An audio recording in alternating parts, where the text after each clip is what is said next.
2.5 years na wo beti dwa market ema oba na wo ye mechanical engineering no ma yensi edwa ye fe 24 hour economy market ni si dwa ni wie se pedia market ne ba oba na wo ye pharmacy no oba no a wo ye computer science wo ye engineering no oba no obinya dwuma ye e wo sa edwa no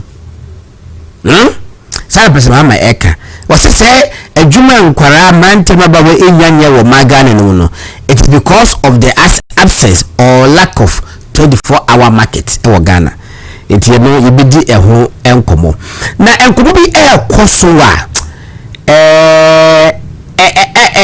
obi so oya titi oya titi just say ha adwen in fact 2020 elections ebimu kikan yetiti say NDC for be meetings various university campuses hwe ekwan kra omu betimi ama President Mahama win 2020 elections na win ya betimi akọ another term omu argument nyina ne say I constitution say betimi akọ 2 terms maximum no and church say uko 2 terms no consecutively dia and we no mo betimi akọ no baako uko baako na uko 4 years na wansa antwa so te say the person mama eko 4 years 2012 to 2016 ya we very from frana mu gwase kwa so no so wo ria na so bi be 8 years and we be di no bi so be di 30 years later 10 years later so wo sa bana wuni na chese afina sa adna sa start for I just say we better hollow sent na ko 8 terms sorry 2 terms making it 8 na say kaboma na just say what the 12 years let's what the 3 terms it is an ko na koso e koso nyenne ye die data na me man fem of akwachi nyabo fa le crazy ye di san ko mo ya because ni ye monitor wo mo says we need 2020 lessons na adia obo push no ebimu ka say the way nya numbers no parliament so e be dey eti ne dum say route ye be miensa say be use parliamentary and na say be use judiciary and just also dia as stipulated by the constitution say I just say referendum no ye no eno no enti ekoso 2020 di nkomo na nyame ncha de president na antimi anwini 2020 elections and now we really 2024 elections only 24 elections really we are so ba na nkomo na ekoso oba afofo do na asofu bi penifo bi mo from asofu estati so bo kasa say president Muhammad yensu ye wulu so be mada ye nya no so president man mu da it deserve term no waka term ko boko obi a wa ba first 3 months ye wulu sa no jodara o musie ko man ko term no so na ye de na o sre ye man ko term en ko term no nwenwe wole ne nam hosa afei it is say almost mo be ko parliament akofe ebi so hu say no parliament ebi sa authority no muntimi nye die yesa tese afise parliament timi nye dia despite the fact go to tell majority no o muntimi nye dia and ebi say no mo ko the judicial route na yemfa asem ko supreme court na supreme court eba na say favorable ma omodia na say the person ma betima akọ term because we interpret the constitution say so we betima the 2 terms just a boom na emutidia na say na say yo me da kan kranchi be we be na menyume mechia wo nyame adoma chande say me frɛ wo na be busa say senior na adivi ya wodi ko court me de benti ase you because na bia na nche bia me no pay can crash of daily satellite and the court supreme court say president Mahama ko bodo ni right say obe contest it sabo kai was so ni right so obe contest it because with the unexpired term of President Mills 6 months BUD and we said we can't all what say what did 2 terms it be say man could be if I know say when you eligible to contest Court Supreme Court eka na nim omutwe ne se musi comments bo the man no ewo ho Supreme Court ni 5 me na mani enye ho. I thought it was very condescending, but ubende abaso but achemi ya kankwacha sa akofa Supreme Court assembly di abase so mo interpreting bibi ewo ho kofo bobo di wa ela ko kankwachi kofo bobo di na me albacha ba fere busa se asema de ko Supreme Court na kasa no o person o se mentiase enti na wacheche bi mu enti ye no ewo holo ma ekofo di sankomo no pa okrum se pese mahama ekon do tetem na emumu no party from penifo and this for penifo bi se tetem no so pa attempt de die na lalai obwa omompre emane maso enti ye nyina ewo nkoma ekoso na enwa ye wo ho before enwa no and enwa bi menso maybe before so penifo issue guidelines say ye behwe na ya kwakoto regional executive elections na me aduma next month na ye beto no enti no guidelines e wo hono muti kakra I don't know Gideon minu se me de mawdia I'm sure se me de amount me de mawdia kakra na mefre I'll call for it na wo de atoso na ye nyina ya hwe guidelines no isi won days a omodi ABA nominations no ene de ekeka ho nyina nti ye no so be de beba na yahwe I think say I mean okay I also ready me qualify for it is here na before that no enra ye wo ho enra avia na ya kwa nwumre no kwampo ake but so me so amawo uye be ho dwuma bi sia we don't better to see yoku for statement a omode baaye yes my said mo said facha bi afra me deba yoku for statement a omo issue ye enra nwumre kakra na me de nya ne ntie se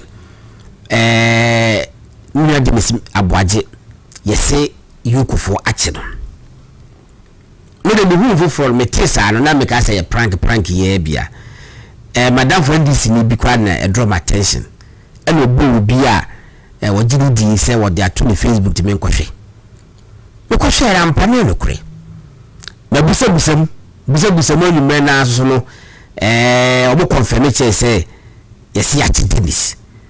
In fact initial report no kra no na edumi say che say wo share this for nsema na Dennis aye bibi no dwane from Ghana mu akwa abuchiri na ye de stop all the biato so enti udu airport no ye che no na hwehwe maso no bebre na nipa bebre hwe yaso baye garantie say na ofra manwane otu kwan no oba enti no kwesa no bi ko no medi ho yi kwa be 30 minutes ago ni say yoku form and na state institution must stop order no yes it prevents you from traveling outside the Ghanaian jurisdiction. That is the stop order say into full car that be majidisi full car ada for plane and na say for ship every Ghana enko outside of my Ghana mu. Now stop order there, it doesn't prevent you from entering the jurisdiction. Say o mani so munu wa asemo no entino eni say ma ko otu kwan a yes say ma wu tu kwan free Ghana enko baby na mo doesn't mean so mani no wa asemo say do ko di Togo a yes say the stop order to so di free Togo a ye na wo ma eye ne sa eti enra enko ko so a se de na de mi say ye enko fo twetwa trotro no so no wa ye say de na ya ne say party penifo che say omo ko hwe Dennis baby o bia omo hu so o how even though omo nya ne ntie say yoku for the friend no yoku for the chair no immigration for the chair dey handing over afei omo ni baby wo ena no pa lawyers na ya mimi ko hobi lawyers na ya ko yoku omo wura mu ko pa say no ye ma mu Dennis. In fact, we look at it, ntimi nkyere nti fa mi sense mebo. Say lawyers no ana pedofo ehu Dennis na kasa. Nti fa mi sense mebo because that time me free hoba no. Na pe me bia for na me hu even though na ya catch say Dennis ewo holomo. Eti nhwe ya so ade na mutimi chi obi. so the investigation said you mutimichi will be edit ko si Abraham kan chere busuafo ana party mpelifo say modishel we ye che no ha no wo na asema ye di hwemu enie eye kwasi ada ana memre da enti ade chia adwoada ye tere be court na ko bi atiada ene ko ko hwe format de mabawa aba begu yoku adanya ye nim bebia denisi wo ya tese wo yoku ti begusa and rightly so sa na se ye no se yine party for a chain and a yoku for issue statement me ba cho statement no fa gido fa to so ba me na me momo de se betima keka kakran se ewa enti no me nkan ni nyina was say them for immediate release arrest of Dennis Abuaji AK Miracles and Gerald appear in respect of 55 million investigations into the Interministerial Coordinating Committee on Decentralization IMCCOD. Okay, afi yenke kan kakra se what's it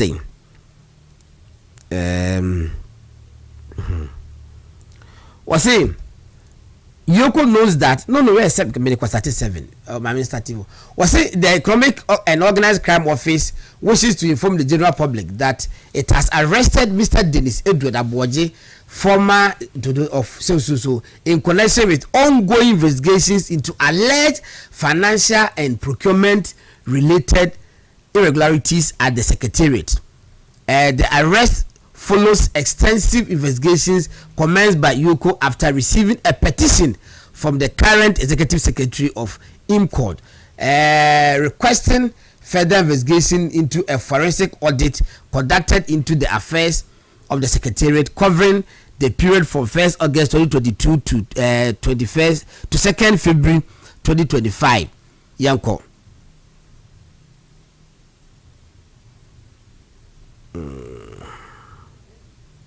Okay, was it the investigation which commenced last year following an initial forensic audit of IMCOD and the subsequent petition concerned the suspected misappropriation, misapplication, diversion and theft of public funds announcing to about 55 million Ghana cedis. The former executive secretary of IMCOD, Dennis Abuaji, the former accountant of IMCOD, Mr. Gerard Appiah, and others are the investigation for suspected offences including the conspiracy to steal and stealing, using public office for profit, causing financial loss to the state, dissipation of public funds, defrauding by false pretense, money laundering. Hey, me say, wunya samuda. It's money laundering na aka home. Yakwa next page no. Yakwa next page no. Gideon na yeshe. 7, okay. Was say other suspected offenses. Yoko knows that Gerard Appiah has voluntarily begun refunding or returning the loot, in quote, the loot of funds connected to the crimes at the investigation. These recoveries do not end by themselves. It concludes the investigative process. Neither does it absolve any suspect of any crime. Following significant new findings last week related to suspected fraud and theft involving Mr. Dennis Abuaji, who is already aware of the investigation and has already visited the office on it, Yoko initiated an operational plan to effect his arrest this week. As part of this process, Mr. Abuaji was placed on the stop order a week ago to prevent any sudden travel that could impede the investigation this week. Unknown to the office, he had already departed the country. Oh, an indictment, Grandma Yuku. Upon his arrival at the Kotoka International Airport, hey, I promote Kotoka International Airport. Na Kotoka umu say you did change Kotoka every so. He say Accra International Airport, but I watch Kotoka International Airport. On Saturday night, officers of the Ghana Immigration Service executed the stop order and handed Mr. Abuaji over to Yoko on Sunday morning. He subsequently accompanied investigators on a search on Sunday, which is expected to continue today. Yoko further confirms that Mr. Abuaji will be granted bail in accordance and on motor to aswa. But you bet me ye fish. Now, Adewe a worrying picture. Mose waya adie mo di asemato no so mo se ma frɛ no woni mu di insawoso mo ni mu di nkuta ho investigation na mo yina no wo cooperate mo amusi last week ya na munya new bibi. It is a last week when you new bibi someone ni di ho nkoma ade na mo nto mo nsan frɛ say enwe ye from na obe ya asem wi ano ene asefofo bi aba etinyame adom akina bra na waka ache mo se matu kwan na meba nye sase nkatu atwa dada man first stop order ankoto so dada no man first stop order ankoto so say ye mani ntu kwan na afei musimo nya de fofo ma ko this stop order ekwakoto so unknown to you na Dennis a free Ghana eti mu show se ka Dennis pese ko dwane a ekwo dwane ba to me nko break ni se twen kakra se Dennis pese ko dwane a ekwo dwane na wo ba no mum wo ba Ghana no and na stop order what does it mean? To stop you from leaving the jurisdiction. Stop order doesn't mean say you are being stopped from entering the jurisdiction. He was coming to the jurisdiction. Eti adena muko implement stop order no. So stopping him from what? Stop afedi what man ikomu bi mana. Manya de egu abane ni mase. Now we ready adeni kwa cha oma keka nsemi bia bom ba ko mo se accountant bia se dey and was start refund enchechemu ye nyane say accountant na sem na mo ka no you go for mo ka no e different from Dennis asema mo ne wo but oma ka bom oma ka bom ma wa anye careful na abiri wani so enti accountant na sem no se mo bedi no kura ne Ghana fo bedi no kura mo nchechem say accountant ni na sem no eniye na Dennis asem so eniye I'm told say enye the same case but mo se butu futu ogu ni penint mo de afra emwa ade ba kwa me say read statement masanya ya meka biem say asem ba so obi enya abotre yokofo aka say Dennis omochi ne memene da emwa ifa besi ne yenya awe no even though some of us are no panel yet say nyam consider the chi no die but officially no mo da ba bonte say Dennis was arrested on Saturday not on Sunday. It is also no mommy fan to ho ye bedi sa nkomo ni nyina eti yokofo mo chi the Saturday no money immigration for chair mo see immigration for the chair the Saturday and mo hand over ma mo kwesiada it remember that no da hen immigration for to be keeping pass the main there honestly be nim but about the stop order ko say immigration will be proprio na monche onche na say ko mo che na say ko de bramo minim say immigration for chair no omo de ko ma bie na so no mo de ko to ma de che no omo de bramo so dia and they to jimara but the fact as put up by Yoko say Dennis was arrested on Saturday not Sunday. I will say ka semba muchi obi ele ka mo information ba bontin a and can begin to be any ho and obi a cleared e was say e when the mind say oh asem we that the bakoda se ne eche no and na se ni etidie abano no every from penny for ye nyina so e boy e ko Yoko enwuma ya ebi wo holomo and I make say me free ho ba ne die na men hu panimu bia wo se nani atwa Dennis aboaje so ewo Yoko office na se said yet na o mamu dia na se Dr. Bamia be president no ka so no so di same yi no ye adwuma dia ene Ghana be ye de wu Ghana e be ye de papa eti ubetimi atwa ye ho ababa ye na so ha ye di nkomo ewo social media no so ye Facebook ewo YouTube ntino aha sa enetie ye frame God na Asare-Bediako program ni di Ghana nti aha eye movement television sa pepepe anything mami just a minute na social media for no yes anto aso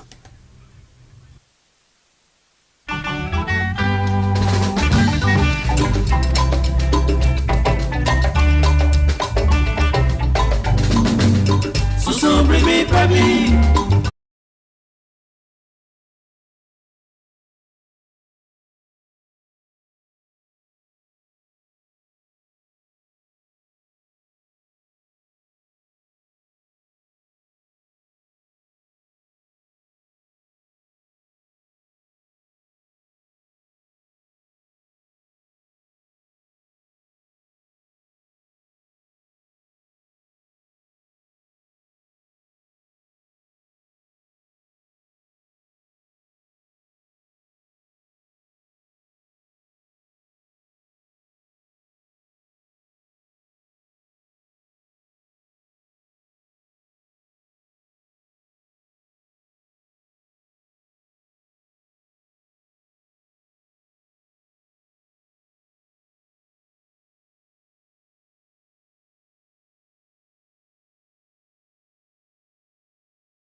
na ayi lawyer bi so ka ho a lawyer no so asem na asem so court saa wo say we di atwetwe na so eti president ma me nhwe ma wo wie no me ya chi wo no mu bone be no ka ye dia ekosi ye no eti me de mekoso akasa asem wi mekoso ready poem no was first day came na wo de wo nko na to wa ho na pese wo mra ene betim so ato eti enye careful asem ma na mpra kwa ba no asem bi esi over the weekend so enura le siye ewo wiamoase na okateche frifa bebe wo bia yakopon kan ho na won hye wodin na megisi we be makokudufo woni yedin na de wo komu nyina no enche bia to betwa ewie menya video se okateche frifa enam se ye chi ne enura ya nkofo ka se police for di etuo no ebobo ni tiri mu no nyese mu tutuo ball no na mum ni tuo no na bena no the to the bat of the gun no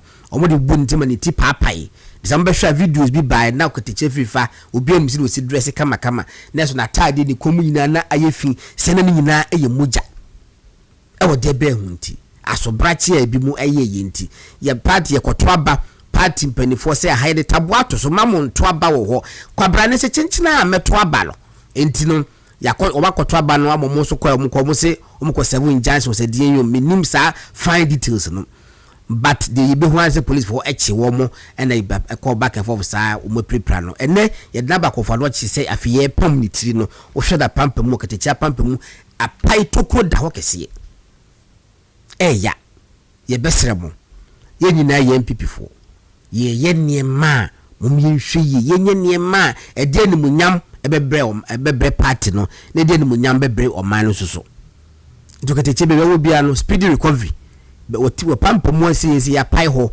ya ye pam de obekọ ya mu pa ba begin se de si woni su nti no wo ya no obetimi amana ba fom yakopon enka ho party mpanifo se sansem nyina no behwe na obi akoto aba ni enya about 90% success rate die enkasa ne mawi ni se kitimbe say the beauty of ayina yeko nyina yebobo party mpanifo aba so se yakoto aba no ama yetimenya be 98% sorry 88% kama we mu ne ba ya ebese ade no but mpanifo hwe almost steering committee betenase na de ewo no so betwam o matwam muntase tentem na betwam na matwam tentem na bibia eto etwa na nampra ma adwene te sei eja wo hoye wa bre se wo ko wo so ko yoko hobi me ko hobi the incoming National Communications Director Eminia na te sei wo hoye anti communication expert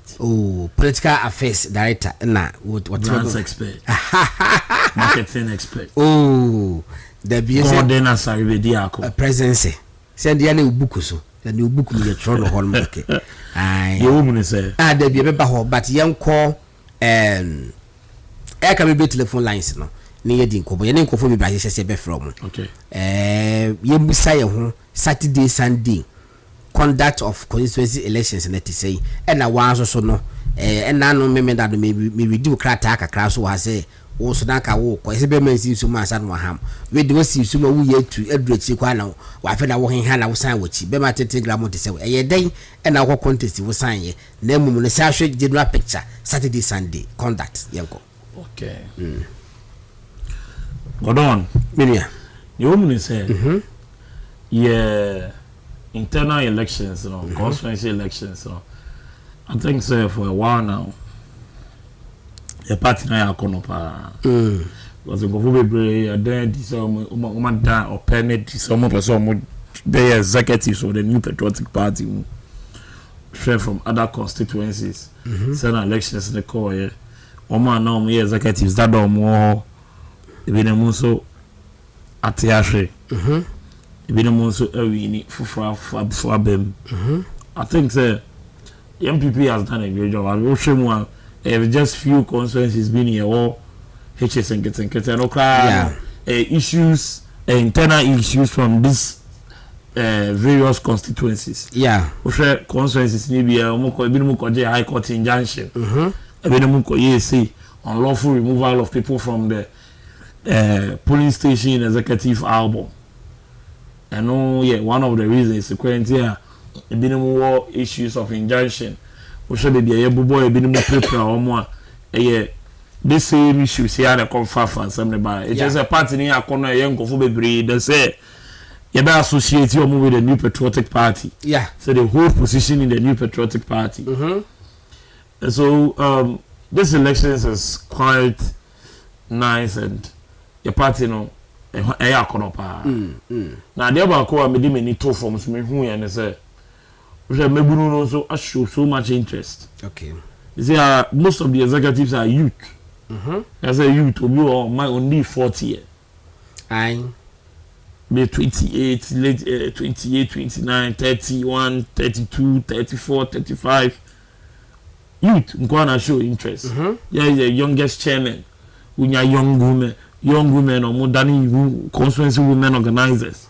We are young men or more than constituency organizers. In fact, party na ayakono pa.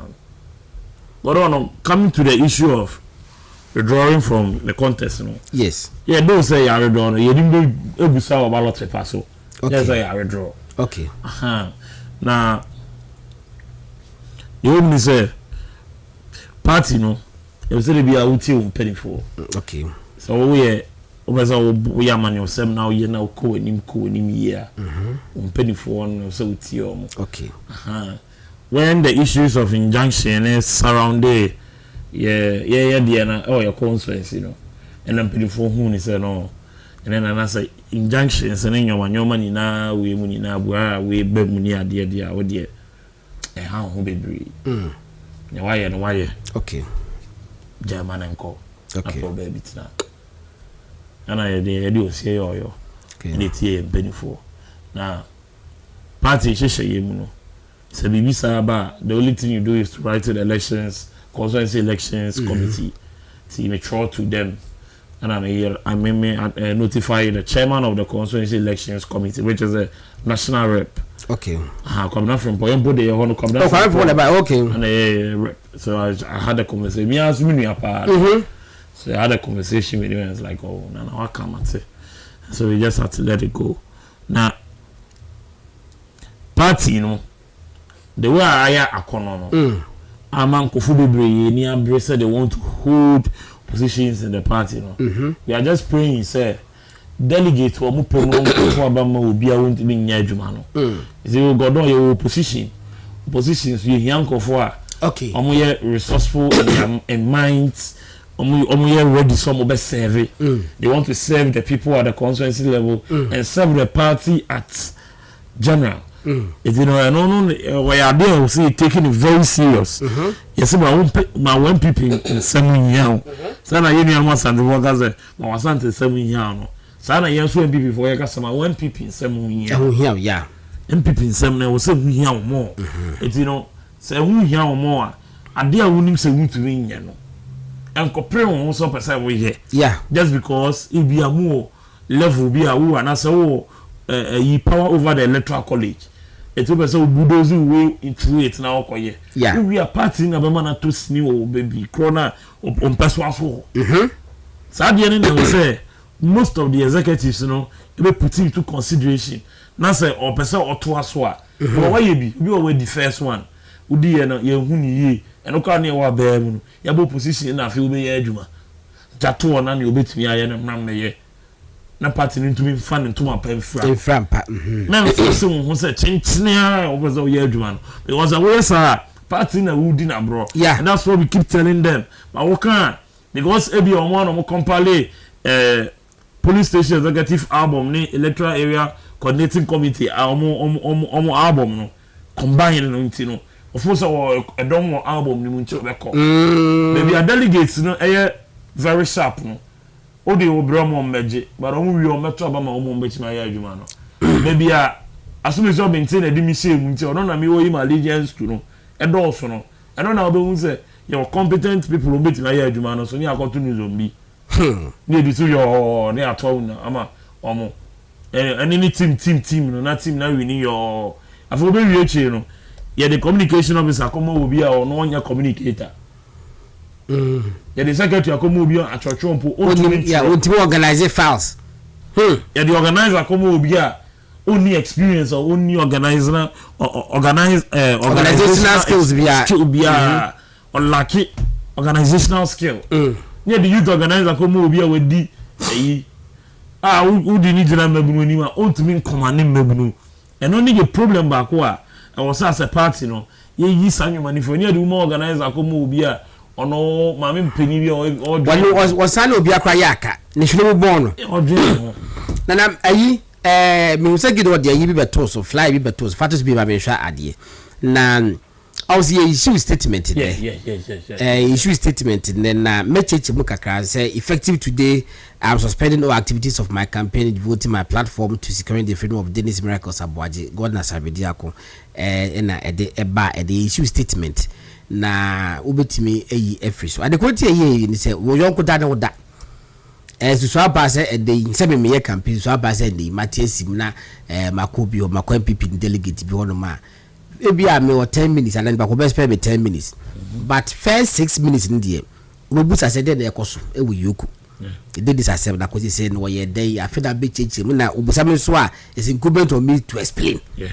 Enti ade na me spend this energy no ne ntwe abrebetimi abeboa aso solidarity. Enti no say nyame ya adom ne say bia omuga se fa so mo de na court nyame ya adom e kina krempa ye nimsa afi court process no a begin which is a proper way. Yeah. And they started there we can go about a but you did say we yokoda and oda e kwanso wom nyame adoma 19 September and na sa a contest na eba so but of you no to so mame MBP in the regulations na eba ye no fedo to so na ye hwa ade say regional elections na eba so no regulations na party na de buy no entichi mu no ne hwe ne nka ma obi a wo hwe no ti asese di esitie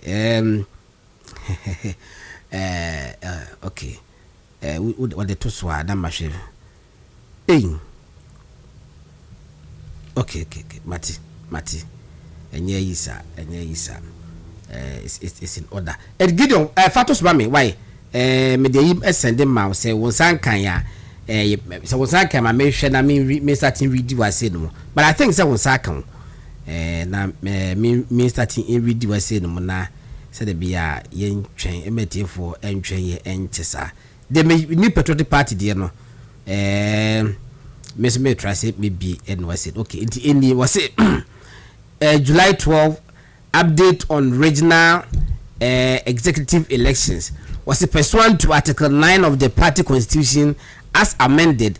The regional executive elections shall be conducted at a regional delegates conference. The national secretariat hereby announces an update of the regional executive elections as follows. Okay, Abba. Okay. Opening and closing of nominations. Opening and closing of nominations for regional July 15th to July 17th, 2026. Hey. Opening and closing 2 days. Okay. Vetting July 20th to July 23rd, 2026. So who person appeal Bizuswa July 24th to July 26th, 2026. Notice of poll July 27th to July 30th. I was say notice of poll I said the bobo meboa. Yeah.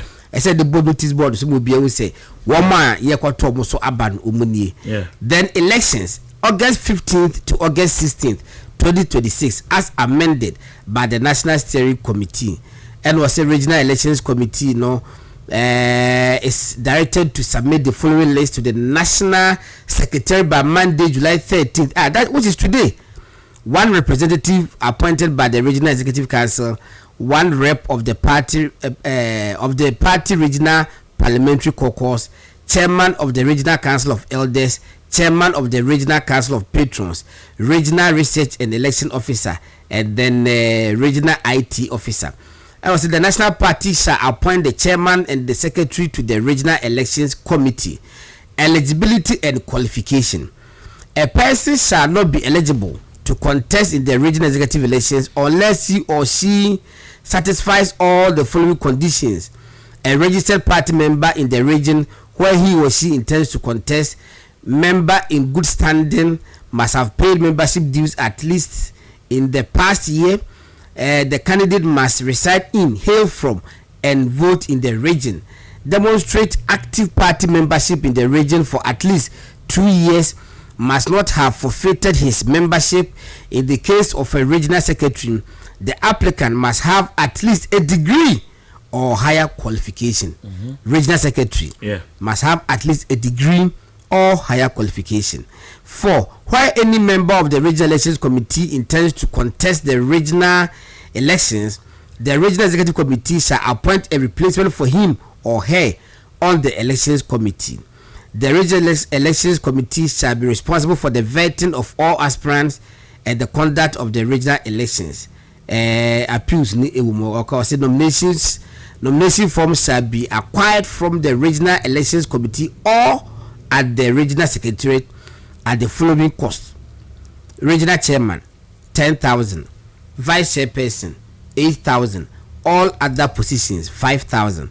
Nomination forms shall be paid through the party's electronic payment channel, that's member.nppg.org. After successful payment, an electronic receipt will be generated for the aspirant.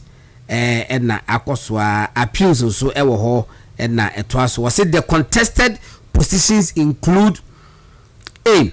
Regional chairman, regional first vice chairman, regional second vice chairman, regional secretary, deputy regional secretary, regional treasurer, regional organizer, regional women organizer, regional youth organizer, regional Nasara organizer, and a regional communications officer. Until we assign Justin Kudua Frimpong, general secretary, and what they buy. It's nominations, you know. Nyamia Duma almost mu be in the bay. 16th, 15th to 17th July. 15th to 17th July 2026. 2 days. Just 2 days. And Omodi. Short too? Yeah, into the I don't know. Omwa dia and send ya sabato. Region there. Yes. That's a Obotomu will be. Oh, say I didn't dear about 10k ya. I don't want to boab. Yes. There's any as soon as possible. No. Okay, can you see any? Yeah. Naija. Come. What do you want to 2 years now? It's me the huge man. Yes, I did. And elections day no see 15th and 16th August. Wow. 20. Just a month too. 1 month away. Omo ya dey so dey no so ahyehyɛ so. Accra 34 constituencies. Ashanti region 47 constituencies. It is always a contest wa ha ne Ashanti dia. Ana Eastern 33. So as a matter of fact, you need. Oh, what's a year for so? Would they just this 1 month period be your filing be nya time be bibia be wie answer what's that this 1 month that constituency by constituency to oh that banana say wo contest it let's say also wo twa me be nominations and san work around there wontimi. No, the issue is that so we contesting so incoming national communications right? Yes papa. Also we contesting one say rounds last term be so you end up meeting people they are candidates if you are later or may lose or more executive. Because that's the stance now. Most of the constituencies now it changes maybe. Most of us didn't think these changes were bound to happen but I think so should more 60% at least 60% were maintained. No. In Accra now. The whole Ghana na eka. Okay. Can you now boom man? Okay. Can you now boom man? 60. Yeah, remember 55, 60. Oh, about 60 cry. A born muswa waye ebia waye organizer or secretary. We go waye vice was ko say. To mu na wo. Ba wo kasa wo twa me ya nominations e wie pass na wakọ dia. Na say die 19 September. You may be there nyame adoma August. How possible now be there be already send me call a friend saying Tamale other areas near me nominations but you know what could it in command you know the potential we can now when young ones are called now we was 276 constituencies in 1 month. Yes Ukomebu was this so serious? Yes, it is sanity. Now can you go for the now person can you go for the me telephone lines and I'm fan. You go for the energy and I'm in Comra. Dabi. My member wants a walk. You go for the energy. To be frank, one wakakra. Because an institution like Yoko, montimi am fa order nan and montimi am fa order nan to the party to kwan ya oba ni mumu na afi you order dey take effect na domo kai kwa enu mugwase ma wo mokro police omode akwato no say na Dennis ko how it imagine say and Dennis and Saturday day like last week Saturday member me ne kasai na wo Ghana wo ko joy e kire he he was here no mukasa body stop order na ekwoto no. So what you wanted to prevent? This is second ya this ko twa na nkoko dada. Oh yes. Ana meboa. Ekwo aga on my. Ekwo ma. It was the MPP angasa law abiding political party. It's your members do na so law abiding people. It's you know the emraye adwuma nti na dey is call your buy you know. Na we agenda for na sem. Wadaruma. Agenda for no munyanto wase bebi asam ni nam ne de wa ho nyoma ye tro na ombeso mo ye agenda fam no it's so serious. No how obi ayache no Saturday that's what the Yoko is saying. Yes na Moses Sunday or declare intention we are na che no why do you want to meddle with issues sensitive issues with enyoma bi say well say e bia na omunim. No. Dabio ebia na omunim say Saturday de che no. E ba fofo na da social media no. Do mo ye tie de say ye che no kwasiada. Na enra do palo so na yes wo ye declaration say obe contest. Enti wo share sidna nkofo sika say da wo kan say a few hours after say wo declare na ye kwache no. Enti na bi mu kura if I was general secretary kura Facebook post na wakasa one wakasa ma say this enti after say he said ye kwache no but and then so aba to just say it has nothing to do with his declaration of intent no tim ka asemba ye nya bote kakra of course because na me can agenda for no so munyanto boase so from what we are hearing any what Iyoko is telling us over a year and lawyer Kosiboche so be cheche mu say omukaso over here omuboa na 2 months ago no omu contact you know any idea then that means there was an issue already.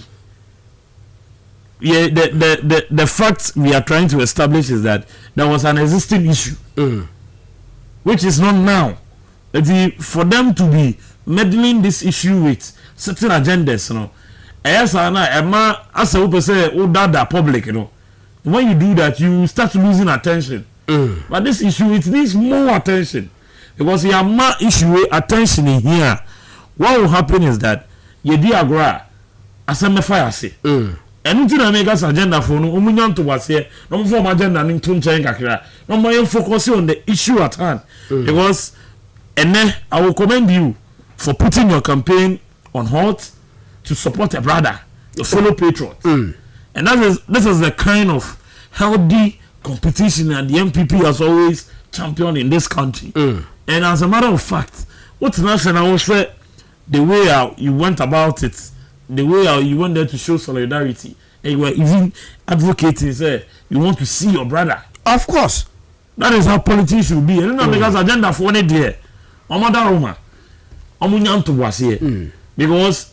And some of them to trouble until and need the actual issue at hand. Okay, I will be the message about say, God, what you just read from the Yoko statement. It means Dennis was in custody on Saturday. So how could he have declared his intention on Sunday? We be the hour, no, as we I said there was exactly. That means agenda for me behind the crowd phone and I know reject too. Oh, the be say ya no body say a video why ya told that. Aha. It's video why ya told that e be o ma say kwesiada what the beba. Regardless say ya chi no say ya chi no aha with the narrative say command the narrative and I'm it so more can. Was it this narrative they wanted to command? When you do this, you are trying to create certain kind of perception, and I don't never answer here. Attention, I will say people remember this particular issue at hand. You know, now they need to be very careful because this issue must be treated as as an issue for the entire party. Obi say, Gordon, it seems you don't understand what your guest is saying. What he's saying is that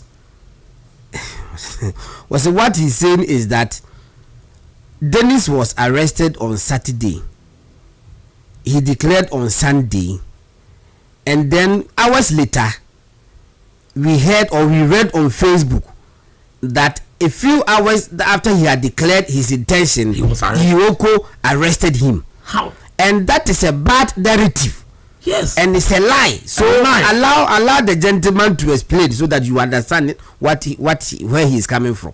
Because Dennis. But yeah, that's what I'm trying to say. Dennis. Okay. Regardless of contest or regardless of anything, or MPP. Yes. And we are here to serve the party. Yes. At any day, in Siomu, Ejemu, Uta Emoja MPP. It's the MPP need here. Moreover, he is the spokesperson to the flag bearer. Yes, comes director for the flag bearer. For the flag bearer. Yes. And so Dennis is our Dennis. Regardless of contest. Yes. Every time agenda for Ninga and to was on agenda, near treaty issue ye. Not party for one then you be and shape. But if you want to come with the terms of commanding narrative, then your man now then just because also open national comes a do MPP. National comes direct a do MPP. If you declare Yachina, oh dada the ordinary party member. The moment of obey discover say oh dada no. In a long run, obey just naturally. But we don't want that to happen. But some you the one no. Okay, so I get okay. We put the you know put ye. We are Titus Glover. Yes. One also echo honor more. Oh dada party no. Party who dada the rank and file of the party. But what's narrative? Twisting narrative. Nana there beat you. Where they said Dennis Namun one kasa because already no he's in custody. It was Romeka Bibia. But the agenda for no na many omo kasa. Okay. Agenda for no. Enye bibia na ya agenda ho. Asamba mama yam dealing with the issue. Let's be very objective. But ya chi obi Saturday. Na mo ka kire say we declare on Sunday na ya chi no. What the other rank and file? So when the rank and file sees this, they won't have the love and the appetite to come and stand at the Yoko for you. It means you are a liar. That is the kind of picture they want to paint on Dennis. And that's what we don't want to happen.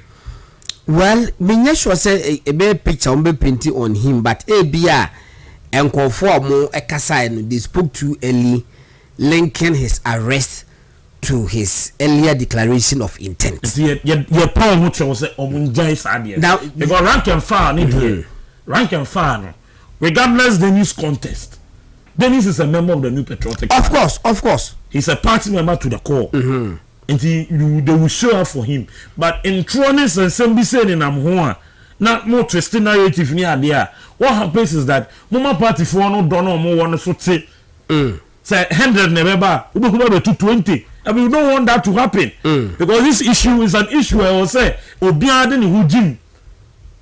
This is you me oya you me so Obiansa wom. This abie say ni na ye di hujim. But what the agenda now say enyoma ni da ho enyoma ni da wa. People will be like NSN try na mudi ache. Because ya chi obi Saturday we so declare Sunday ni ache no. How? Well, it no you see to the biara motive e ka ho ni ade.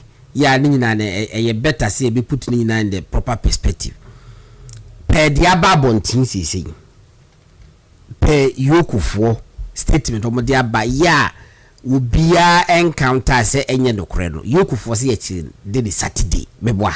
Yeah. Entin wo mo a omo e church was say e bia Dennis declare enunti ene yakoche do. On verify so news. Exactly. Yes. Ehame because then is yemi no. Ya de nyina no. Party na niwa ba ko no. Regardless comes director flag bearer no. He's also a deputy national communications director of the party. Okay. He's a national officer of the party. Okay. And so asana aba no enye to say someone will say obi eni je won. But for you people to be for these people to be twisting narrative to suit their certain agendas of theirs, you know. Oh, Dennis home. It's not an agenda for no. Omunyan to was here. Okay. Omunyan to was here. They can deal with the issue. Let's be very objective and deal with the issue. It doesn't always a campaign. All of a sudden, baby, I know who free or buy just because of Dennis. But who bad over here? What he said? Or declare the year, I'll find it truth. You are a bit disappointed. Oh, of course, I did. You are a bit disappointed. I said, we thought, say, Sunday, no, after you are a bit disappointed. And to know, yes, I think who will be now. My chairman, someone from Bachinipa Corona. I then my train. In fact, the do a benefit for say coincidence really too beautiful. What I say, Matrasia Chaya Kusiada. I'm in the Corona. I declare intention every, and then you go and arrest him. To what end? To what end? Obi antiase, but and me ya babeto just say, and you Kusiada near Chino. Name no much the memory and sana the declaration ebano. I think say it leaves some things be in the minds of people. Because they put the agenda. And when who's a godon, a same sinner agenda ne ados one. And my own to me who no kura sem. Oh, agenda put the mini anya she. That be allow because you me say asem no. Baby ana me wopa and me yes me ko fa wa ko hu only for me hours later me take one me drive and me bar and I mean iyoko for statement no the kind statement ni we na me tie and go for that means near agenda for the two no if we were swayed by it yeah my disappointed anyway latest they say my granted Dennis bail name no 50 million Ghana cedis. 3 sureties to be 3 sureties, 2 to be justified. Na ti yakase ya mo bi bill 50 million. 3 sureties, 2 to be justified that. What the me first card into. Any pa miensa no. Ya mo say miensa no 3 sureties, 2 to be justified. Eti ni pa miensa na mu mienu. I was so munye japade. Wow. Yeah, a sombo 50 million Ghana cedis. Na japade a landed property. Na enam chema wuntu midie no nti midie cheko hu kakra se. Hu papa. She se ajis na gopon eboa. Amampenfo keka ne mesie ni bebre ansana yet me ama Dennis bail I satisfy 50 million CD condition no she adai bebre obo ane dan no na ni ode ni bu se 5 million 10 million Ghana CD ayi obekọ ni be ko hwem ne be na 4 million value of the land and then the house. Wow. You be hwe na 4 million chama want me ye man no bail chama de ko na saying you ko for the me check ni CCA ya ma chama want to be bail conditions bi e wa ate say 60 million as I say e wo yoko hol mo abi mu say ya o say chama dem ba almost 1 week ni yentimi yi no yeah it had to take million president Dr. Brian Champon and sana otimi akwakọ money bail Brian Champon enema o de ko ye no na e ya adan ba 5 as 6 yeah e ya adan ba 6 and sana etimi a satisfy sadie no eti adie yokufo ye ni ehu wey enya court bail condition eti wey no ombeti ba sheda kipum wo ho say ya mani bail but na won to satisfy bail condition you beti ma sheda kipum sa ba na wotwe na the money ye hu ni say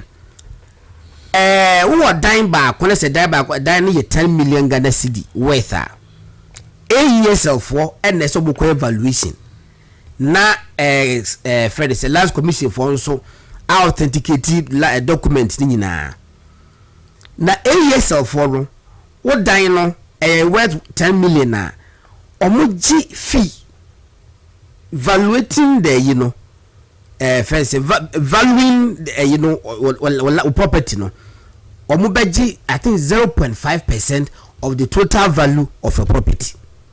Wow. Ye beji enti say enti wo da mo mi enhwe 50 million Ghana cedi The 1% you say 50 million Ghana cedis 1%. I have 5 million Ghana cedis. Sir. Yeah. I just 500,000 there. 50 million Ghana cedis 1%. Okay. 500 billion 1%. Hey, 500 billion 1% there, 5 billion 1%. There be 50 million Ghana cedis. 50 million and Ghana cedis. The 1%, I can say the 1% a year. About 5 million ana. 5 million. There be 10%. 10%. Okay, the 1% be 500,000. Yeah. And say 1% 500,000. There 0.5% 250,000. Yeah. And no 50 million. No, I also pay 250,000. I also pay 250,000. Yeah, will be 8 years of worker. Nyama receipt. Wow. Plus encomiums. And by the time I won't satisfy our conditions, 50 million. No, was spending close to close to 500,000 Ghana cedis. Minya enough for. Na say you could form massa on those bill conditions we are. Misro ba Ghana dachi. Mekabim. Ya careful up. Bill conditions are NDC for dachi bibu said the baby mamono. No West Ark yi na mo the drawings beba. Yes mo. Pese mama eno mo nkasa asemwe ya ka the law ye Hanan. Yeah. Hanan ya ma Hanan dey 50 million. Esa dey so 30 million. It was bad ni kuru 80 million Ghana cedis. Omo fa no hefa. Ana America adaya kese bebewo East Legon, Westlands, North Legon, Cantonments, Laboni. Dodo nwa en qualify say wo de be ye bail condition. No. Because omuni head lease. Yeah. People don't know. Omuni head people lease. Don't know. It asam na ekoso do. Ehu ye be srebium na nse kwa ma eyika ho asem Haruna Drusu e ka say bail conditions akese omode ma no. Omunhwe ye o. Haruna Drusu kan say omunhwe ye. Ye dey ahwe you heaven safo na me kwa kwaje aba. Yo. Mama kwaje blueprint of Noah's Ark. Yo. Omuji enu wi a ni a kire omo say be a lot. Ye reda ne nchen no. Omo nkofa nchen ni bi mra. In your mouth, very rare. No? Yes. And on the DHD because you see, Miawu Bia and I was so doing that. What we say about the future is pregnant. The future is pregnant. But when NDC for ya to a yampia future, no, you're pregnant, or Wooden, Ogusa or Labor Ward, future near then. Niomo yen, ye catch the NDC, Nibia say, on you very careful. Unto omufo Matipebu cracker the same thing about this bail condition. Send your movie. Yo. Oman, you're careful. How do you tell somebody to go and look for a bail, a surety, unsatisfied bail of 50 million Ghana cedis? Yes. And Sika Nadia, why you could be a Sika involved in Drusa amount. Why? Or your flight race here? We are all doing politics in Ghana. Yeah. O politician be also ti kromu ha bia nim baby an nyonko politician te. Of course. Obi ani we nyonko. Onim ohiani pakro no nim kwan obefa so a obeku baby ani pakro ne te. Obeso onya no nim kwan obefa so obenya no. Ma mimie telephone lines ne kitu abi CCM. 0201 455 555 0201 455 0201 455 555 0201 455 555 maybe telephone lines like crazy we fra betime any discuss weekend di enkoma ekoso adwuma di a MPP ye di Saturday Sunday enra dwumre me fa do me kwabenya na wo hwa na ese general elections wo hwa the enthusiasm we nipa mu ahokeka omode akoto aba na ye wi a omo sorti obi anko yo me amadam fu chakapoi direct obi anko yo di aba Sao Diaba pa chaka. Okay. Do me kwabenya consensus youth organizer. Omo maintaining no edwuma pa. Okay. Yes. Aha. Etino sa enetie ma mehwe se metima peke course kakra na yemfa enkobo no enko yenim. Hello, good evening. Hello. Good evening. Good evening. Me password ni me be akase free. Let's accept free. Sai here. Okay, password manonko. Good evening, Gordon. Me pacho matin ka mwano ko Shy Hills. And what's the name? Me American say me who did that. Tell me my question. Some are rolling to buy from. What?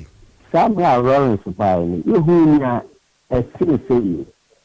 So now you are question now. You will need to be crowd at a man. When you say you know ya, and that's it. We be on your one ship, but you know I know say. Until you are not getting a mechanical woman, sir. Almost 2 more boissy. 1 and 2 more boissy. Now, a chair. Oh, how my now. It will be glad with us. A friend of a could do. Of a could batch of bedasi pa, my main picking next caller. Hello, good evening. Hello, good evening. Hello, good evening. God, I'm Patrol. What can I say? Nyamia Doboko, Bacho was way. That's all right. Now, the Patrol from my son, because I free my dinner. Bacho, yet, Mamma, one uncle. Papa, Mamma, and what you my palm way. More chair and Eddie and back.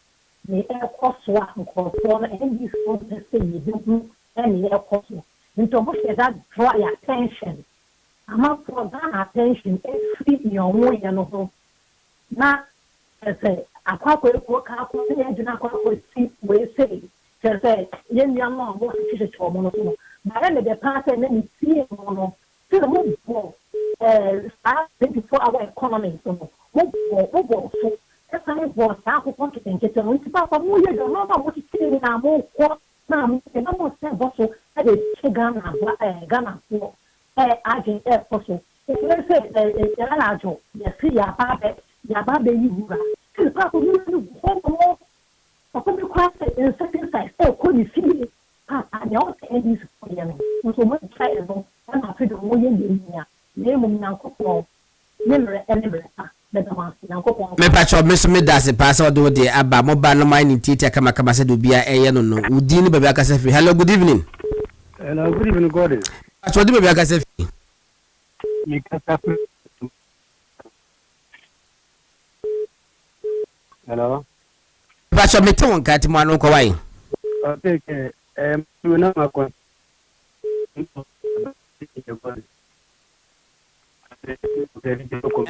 Opanyi pacho jebabi kakara menti won kai jebabi kakra bi mame. Me di Master Wood, member of the Regional Communication Brothers Center. Okay, the man on committee. The position, but we can change and before. Again, we have more my percent and go forever.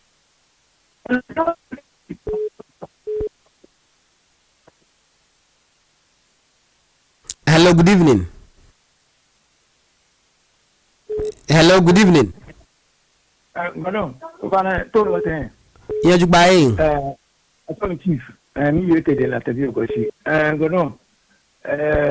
O campaign, Mimamba, Fatal campaign, Matron, all Abrukma Central, Abrukma West, Abrukma South, Abrukma North, my Dominica, my view, when I feel for Sikiam, Watson, communication, national communication officer.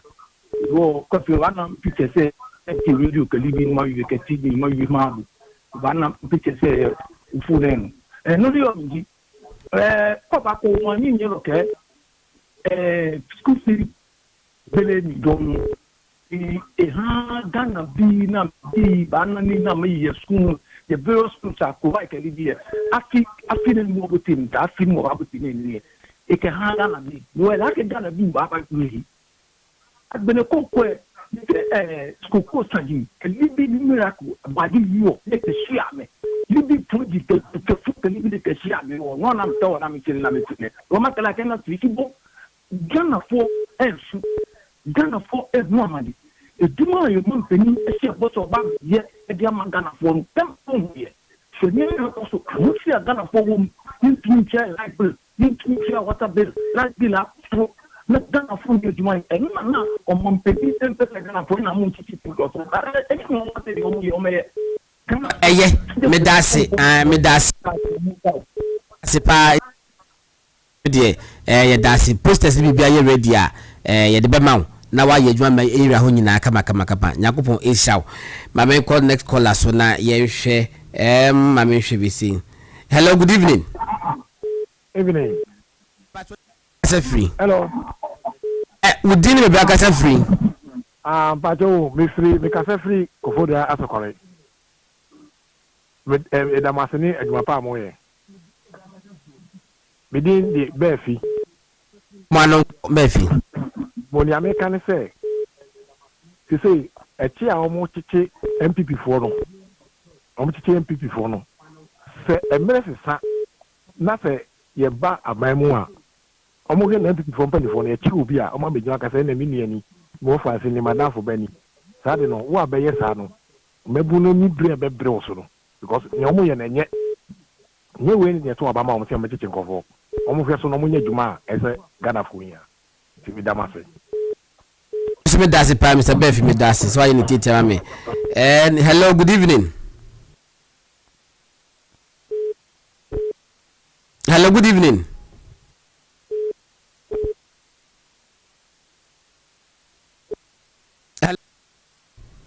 Hello. Hello, good evening. Hello. I mean, Shibi. Hello, good evening. But you didn't make a free. I would do. Katafi Lavadi. Hello. Pastor Mano, meet you. Meet you. Katafi Lavadi. Hello. But who can say feel bad? You know, why? You're trying. Because hello. Because hello. So meet you, Paul Labadi. Who can say feel Labadi? Aha, meet you. Because assisi a obutisi amafo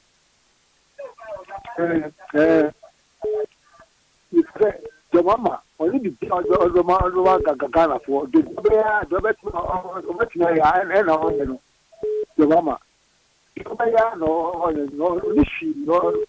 mama the mama the people for it and my company now I'm ambassador you said I got from how much to think for now the mama na mission yes nyami me das ma me say network no ho no ai bi kakra. Hello, good evening.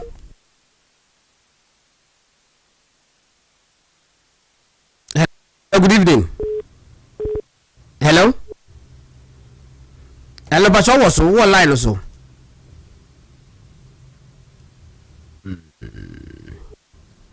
Hello. Okay, let me say we do a line no. But I'll be hijacking my line kakrabate. All right, 0201455555. My main picky we say Becky last two. Hello, good evening. Wow. Hello, good evening. Hello. Me ba so di obi akasa free. Hello. Metonka. Anonko. Hello. Aso mo anonko abeka jansi metonka. Apejwa okay fine. Yankoi. Bono media. Joso pa. Yeah, kosi wo Ghana. Yeah. Je bi amuka se sa di tatu wo. Mu bi a. Yo Dania. Mo dia mi na on ka se. Adena mo yesa. Na so ko na di ko sa wo mu tinga kan. Ibi wa na so ko bi wa di ko sa wo di kan yen chen. Nyamra no eni and fi no mama kwa no fa so wo yi chief justice bi wo ha emre se sa wo se sa kwa no ayo fa ni ko jina ko manu ti na se ba so be so be da se mame MPK hello, good evening. Good Good evening. So didn't we be free? Good evening. Good evening. Good evening. Ya to kam di kasa bashiti you. Me kasa bia for. Okay, mo anu kwai. Me pese me bisa se me la kabwa je ya chene no ya hu se enkofo nyina ro si ko headquarters wo. Na oba na o central region na ya chiri fie na ni 4 days no. Nso mesra se me ka kire yem for no mo so mo nkobua no. Enya sa NDC for no mo de sere. Ase ya mfe ya ntebia ma oba na enya ntimi so me so ma gbe no. Me pacho mate point well noted. Ye da se yesa odi aba. Nyame adoma chase me se me akohwehwe no.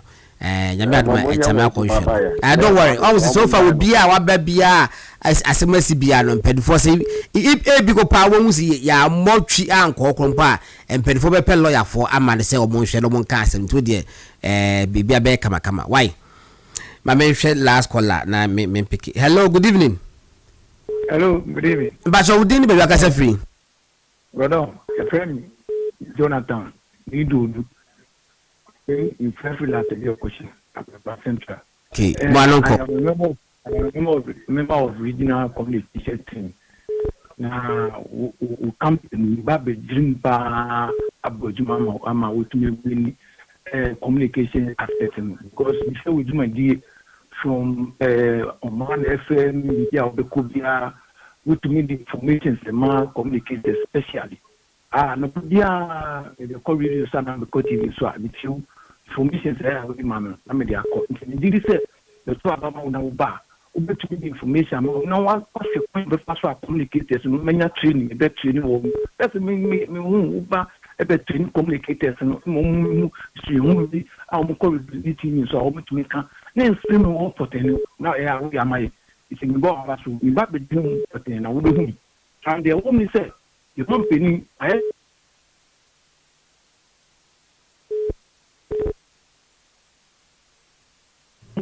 unfortunate I think say among women say I didn't say you be ya no ye e best the Ghana for na Dr. Adi Mamu ba wo ho odi shi ye ni the mofufu na e Ghana for say ne bia amumu be koye mama Ghana for ya anya mamu hu mfaso me da asu nya me adwuma be hu Embesme dase pa sa obso be ye adwuma no abaye adwuma ready eye ubia ensa wom adwuma no Dr. B we lecturer o ka che was Gordon o campaign o lecture clarion call sa no ka was clarion conti typical obia ensa wo adwuma ene ba bed amehwe. Hello, good evening.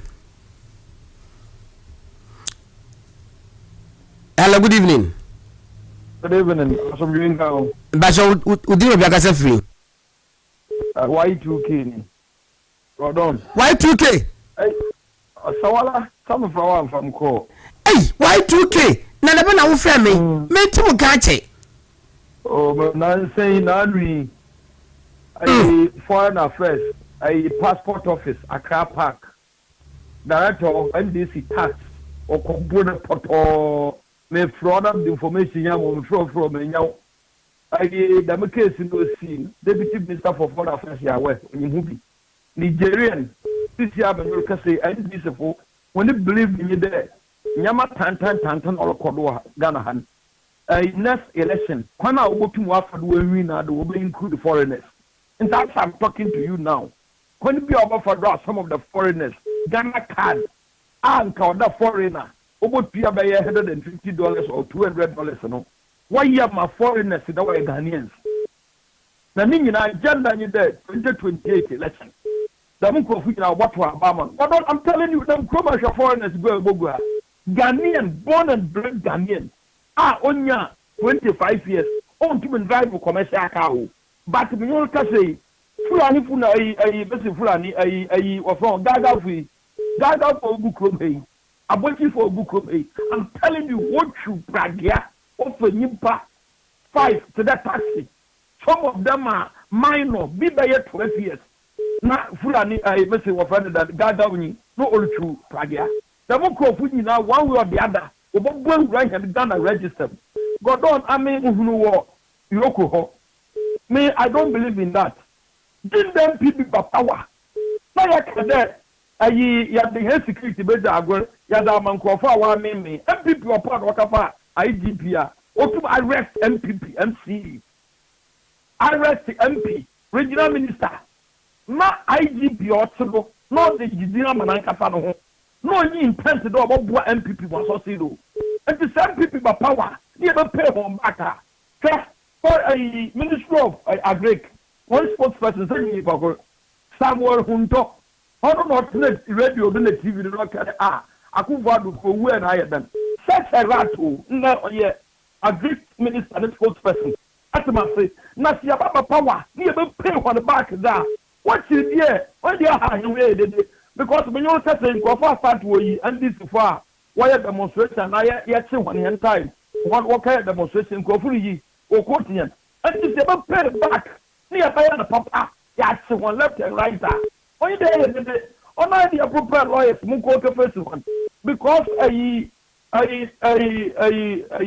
public NDC lawyers ba ko no kawura ho o se ya hwe ne yi na abano so sa one shall na yoko watching the MPP or back there one for Jesus Christ one by authority and these are the nyemo they are prepared as I'm talking to you now who to meet in a prison and I don't in a court always in them social media and this blogger now suddenly there and this in when you been warrior galante what point this chairman for do anything now Sunday what by a post to be there a camera boss what can fix the street light 13 across Ghana 75,000 Ghana cedis. That is 7.5 billion.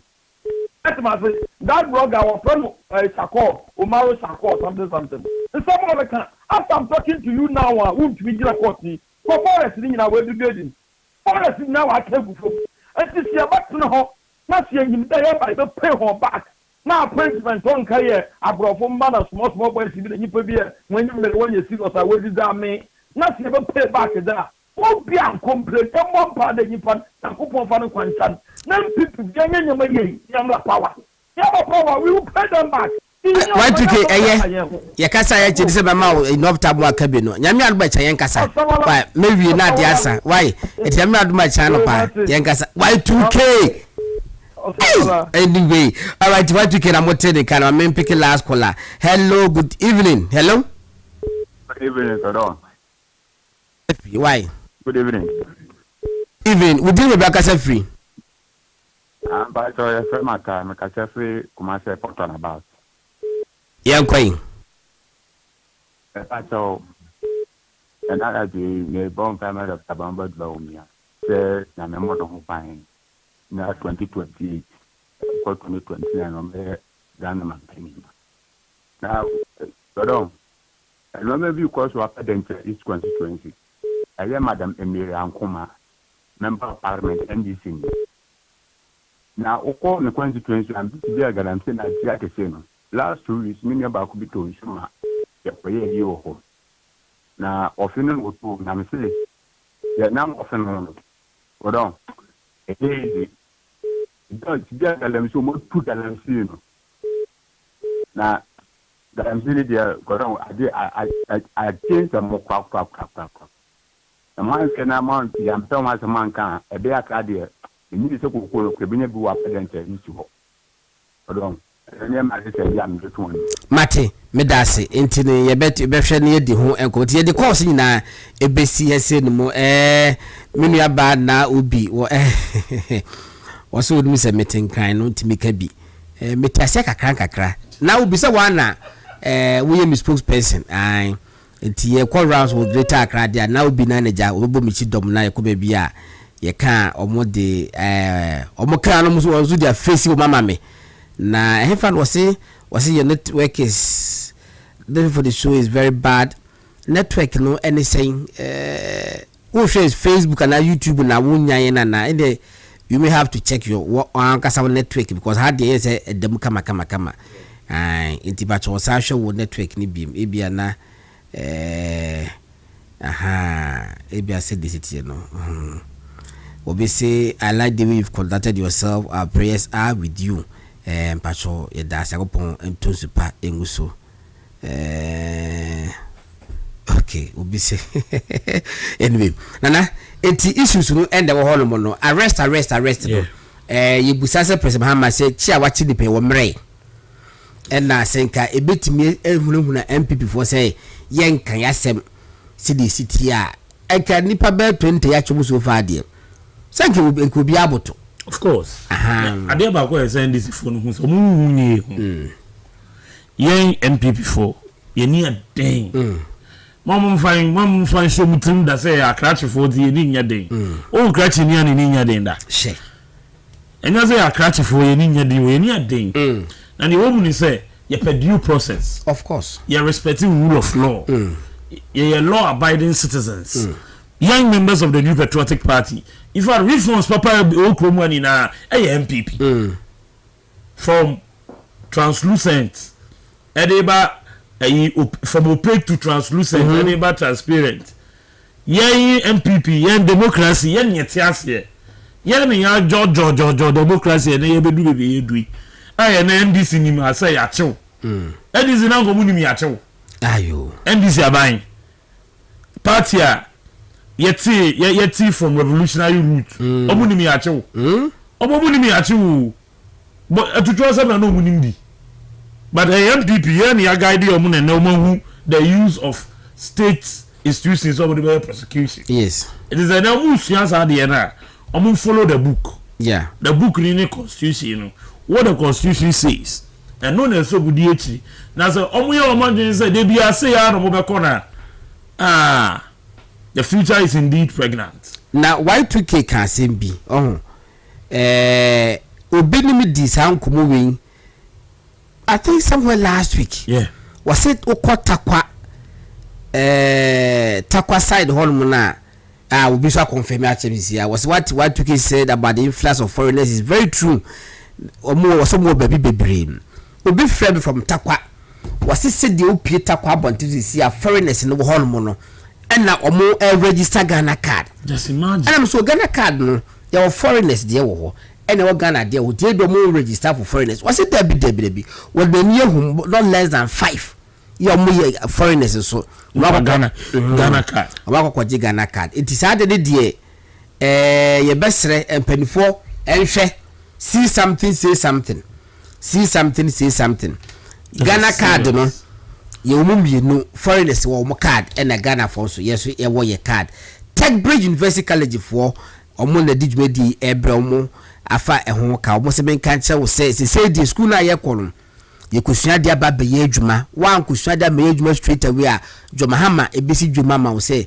do akusua na fa ko tra market na ko ton kaku superku ene ku ine manema akaka ho ai intino Tech Bridge University College first na friend Asanska University College of Design and Technology omo offer digital media and communication design course product design and entrepreneurship fashion design technology jewelry design technology omo wo oyibi adenta dodo akwan no so enti mekanfo edi ama se ko ho na ma oba enkusua de e wo ho opie ba ye da na eyensadujuma esensadujuma yi so no university kama papa etubeti ma friend 0540 124 400 0540 124 488 and amede emauno Tech Bridge University College was design and build a nation.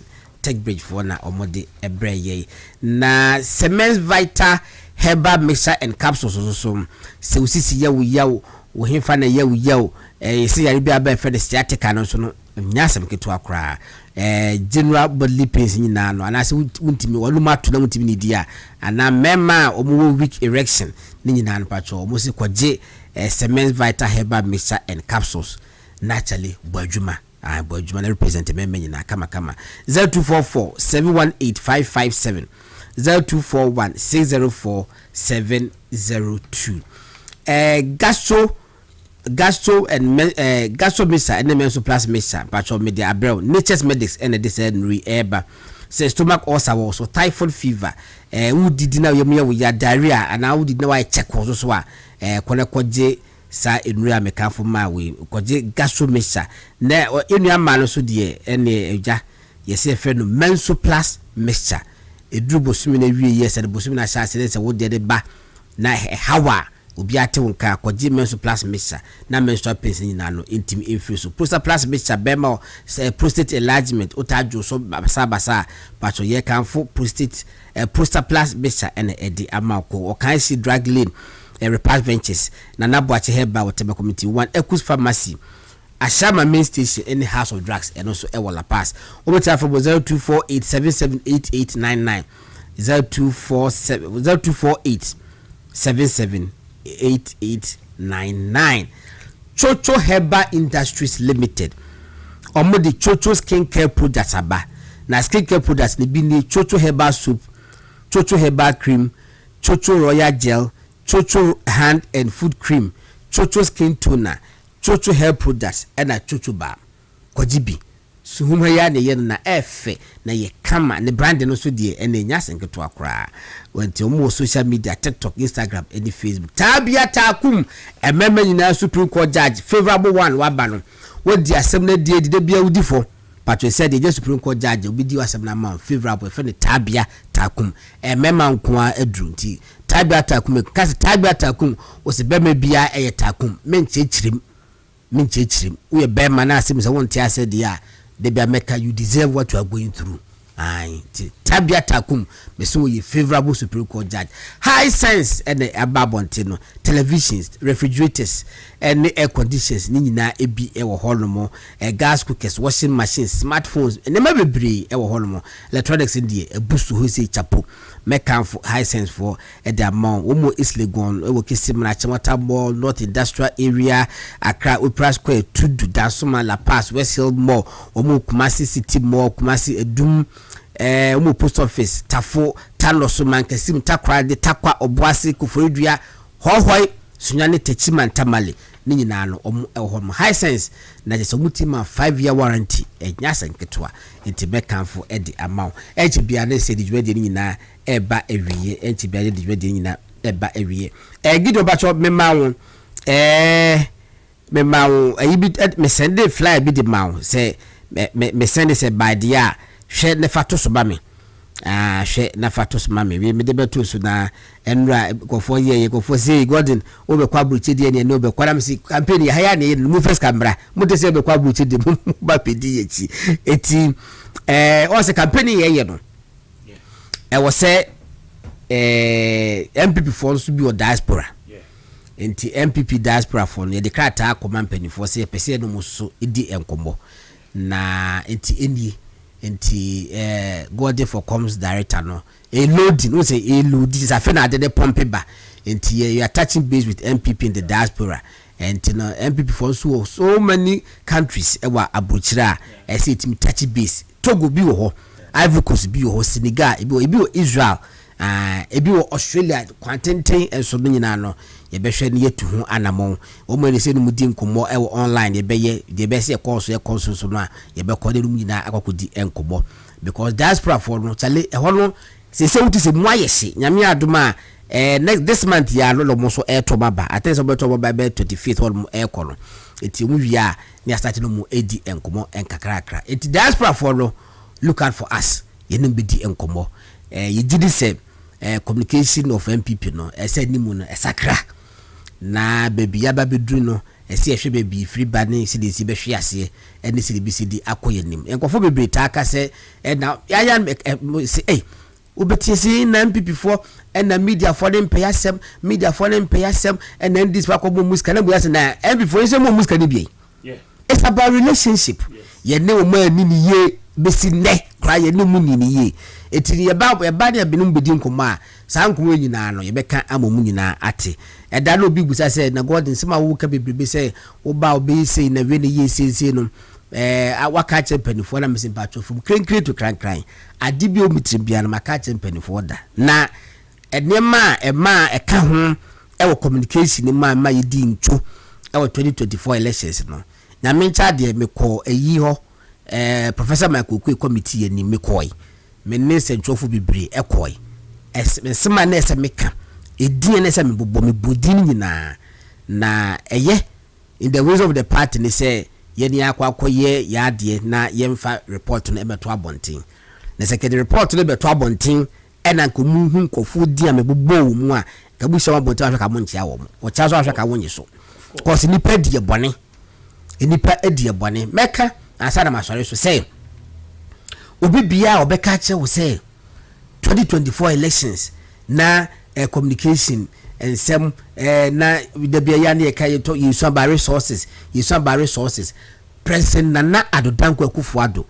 one Dr. Mamu Bawumia obi ani ho ma o the resources ache communication e President Nana Akufo-Addo and Dr. Mamu Bawumia as flag bearer eso de kosi etino ye ba mo ho no ma bedi enkomo campaign de yeguso ayeye ye da masese mutimi kwaso de bia no e se yenkran se mumfa benkum mumfa nifa sa na ye no party na e ba kope nya mencha de party no so no enyi obidia party no enye fia konya enya hiniye eno bia ka se me na adru me so na me na me ye first son me na me ye first daughter and am na me last ye no ye ne sa of course ai ye party ye nyina ye fi baby ni nyina ye be join ye akonya na to se ye nyina ye contest ya wo wa hoden no hwe wo ho se wo ho odin wapomu odin woni party for na di ni ye wo hwe soro no wa hwe fom wo so vision no so declare wa join but menko yusu nipa bidin ni ade ye ne ye ka no ya ka biem senka e ka say obi a yesi wo ka so onim Dr. Bawumia enti post bi as one dey a me Dr. Bawumia relationship nti ase ka metimi di two positions of course me sense so biem se ye ka obi a ye ka so onim Dr. Bawumia enti ese ma di post ba ko anawi ya eka me Dr. Bawumia relationship buti ka se ka metime di general secretary as the communications director me ko ono post yeah okay yeah but me sa na ye no time na aso obia me ka bi do betimi aye na waye do betimi aye na waye party for no hu esusu se omugibudi na de wo kan obetimi aye anso a ombeto abana ma kama ne ye ba ye opposition mu ni we me call dobe kwa benya enra me hwe ahonkeka ho se pe wonkofu mu a na madwea akọ back to 2015 2016 oh yes say utim say groundswell utim say grassroots for no eni abesi ye petumi no yeah sana ye power sana start eba etese ye ne mayi ne senkofu nkran say tumi no de e wa ya na emom no ye kan ho bom na yetimi elected the right people for the right positions na ebi ekudindi ebeba nana aka 3 minutes na aka 2 minutes na ye pon me obi busa se ohu di obabi na udi ndi yem se wo ye prince ampa wo brempon bi eba na me se ampa ne papa yi wo hene me se ampa ne papa yi wo hene na we do you tidishie na ampa no wo you tidishie e no wo holo na wo de the personal it was a good to go now watch you live from Virginia. It's good to hear from you. It's also good to hear feedback from you. Samuel in Tiamwa udina mihu has no status of baby no Samuel Tiamwa na mehu she New York for the same member New York answer ma ko UK almost suspect say me the medical landed first into member New York as Asempa Yetia campaign Asempa Yetia I say it was Asempa Yetia campaign about you Asempa Yetia I say Ashama constituency executives omo okay say let's about to nra yeah mo to nra eti mo am win ye nyina no congratulations to you mo am win so no eje hwe ni nyina sana party nhye no etie yakopon wonim de eja yakopon wonim de ye ema ne ma na wulusu ye party wulaso ye party ni koso aye adwuma ema party enye position bi nko anti na obenya obetindi aboa party we nya enye hwe wati ase we nya ayi ba ku bo ho no tell yourself say life goes on life goes on party no so e wo ho no e twa etiam si apona na obeka wi am apona incoming yes sir on that note I think the party in Yansem no amon share ade on betimi ayafa aspirants na if you're a polling station executive our contest constituency and farmer no mama nem rambet na back to the polling station so no me nem fear abom ni mo in certain constituencies enyoma every issues one of these peculiar problems and I did a hard dream because ni yenim wo MPP album ne ho ne say ufree polling station ko electoral area na say amfa ma wa eni si yedi wo bia si wa nan ana eni so say album no wo mu a uni vote we were say resign na call ana bibi but eni si you film say yedi obi asi wa nan most of the constituencies or more issues are the high court injunction any ade atototo so no issues we are make ho say mo chewo edimu akotene pa resignation you know or resigning kakra or say corporate or ko be electoral area na oba constituency oba so oba na chi na oba ba dey obi a na nine and that's why resigned no meanwhile the party's constitution album no ye wie a ye wie I won't even be in shame won't even for be same to yes what tampa album no and by sending a was resigned there woko dia woko yes it ever be replaced and for be replaced you need to be replacing and this said you will be replaced okay I know now who do be replacing I know be on then there is an inconsistency here okay I know the man go for be problems no okay. I think the party must resolve these issues let the year to year okay obi ba go for forms or call on oppose obi wan say on no for form bebe be che album ne beba no ni album meti bi sa eje hwete amaso all right enti nyame adoma ekina besa betena si edwumbe ne yedi nkomo na nampra na oye prince na nampra na mote den kano ai enti no national communications director hopeful papa bi na adongo na ye mi producer Gideon so the TFD ne chi ni fruma ema me na Billy Munyina eka ho Chris Okweku of course one general manager na also ma bibia ekoso ye fam Gordon Asare-Bediako nyame adoma ekina besa sia but the news is that Yama Dennis bail na bail ne dia mano no Yama 50 million Ghana cedi bail 3 sureties 2 to justify a onerous task President Mahama hwe na ye saade ehu bibi say 50 million bone ben wo ye de say de no waye 50 million obehia adan mako bia be 11 I'm telling you ansana otima satisfy sa anima no because adan kese bebrebe na wo Ghana no me so behwe no ebu ana ne value 5 million Ghana cedis you see 50 million Ghana cedis e de ato niti so adan to be justified. Yami aduma echna. Good night.